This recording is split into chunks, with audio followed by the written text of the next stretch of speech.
Greetings students, welcome back to class.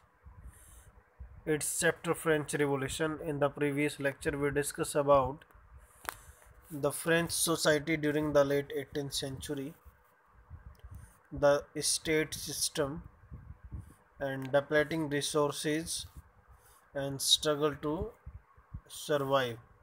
ये topics हमने discuss किए थे.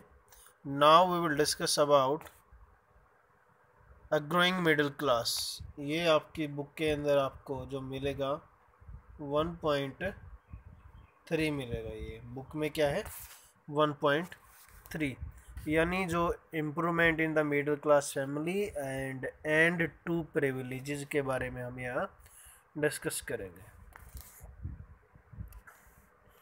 The 18th century saw the emergence of social groups known as middle class family. यानी 18th century का जो उत्थान है या इम्प्रूवमेंट है, एमरजेंस है, वो कब हुआ है?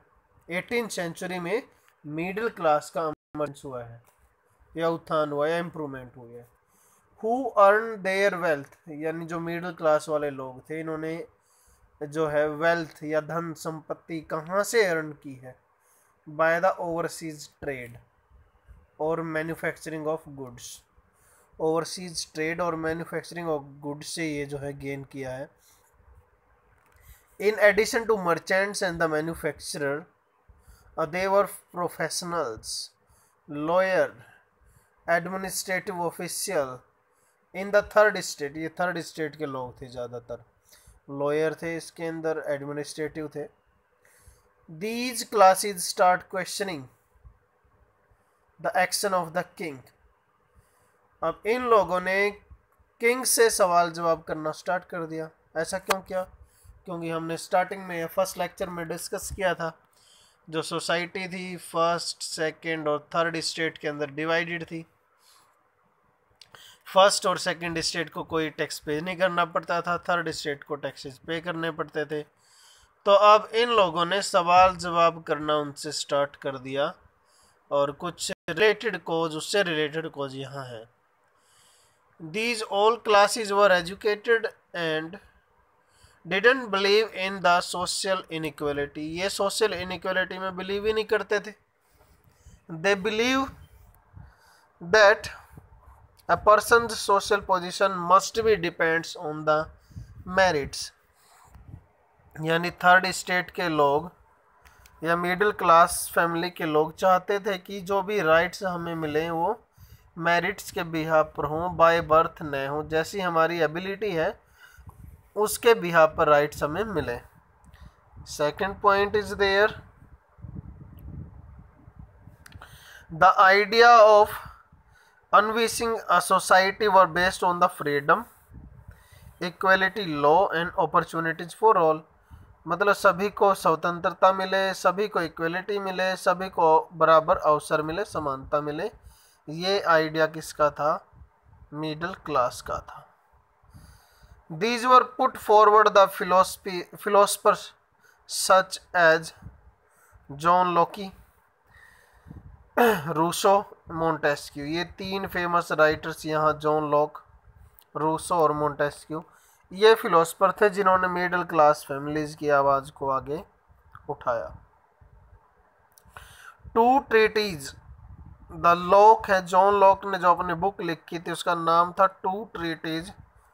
उसके अंदर उसने क्या किया? He refuted the doctrine of divine and absolute right of the monarch. यानी जो किंग की अनकंट्रोल्ड पावर थी उसको क्रिटिसाइज किया. किसने क्रिटिसाइज किया? जॉन लॉकी ने. जॉन लॉकी ने किसको क्रिटिसाइज किया?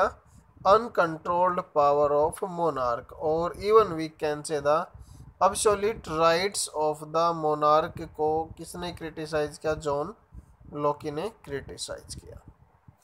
Next is there Rousseau proposed a form of government on the basis of social contract. यानी जो गवर्नमेंट है वो सोशल कॉन्ट्रैक्ट, नाम ही था बुक का social contract, between the people and their representative. तो जो भी सरकार हो वो लोगों के द्वारा इलेक्टेड हो और उसी के बेस पर वो काम करे। Montesquieu proposed power sharing between the legislature, executive and judiciary.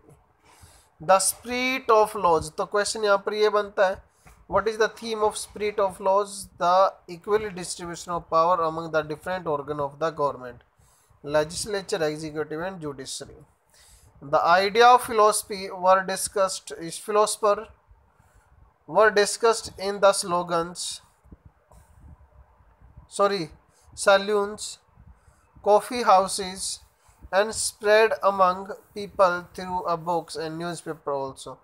मतलब ये बातें जो फिलोसफर्स की थी लोगों के बीच में कैसे आई, किस किस तरीके से, कौन कौन से माध्यम थे जिसके थ्रू इन बातों को लाया गया। मतलब पब्लिक मीटिंग्स, लोग जहाँ बैठते इन्हीं चीज़ों के बारे में बात करने लग जाते, सैलून, कॉफ़ी हाउसेज और रोड पर या जहाँ कहीं भी लोग थे वहीं बातें करने स्टार्ट कर दे।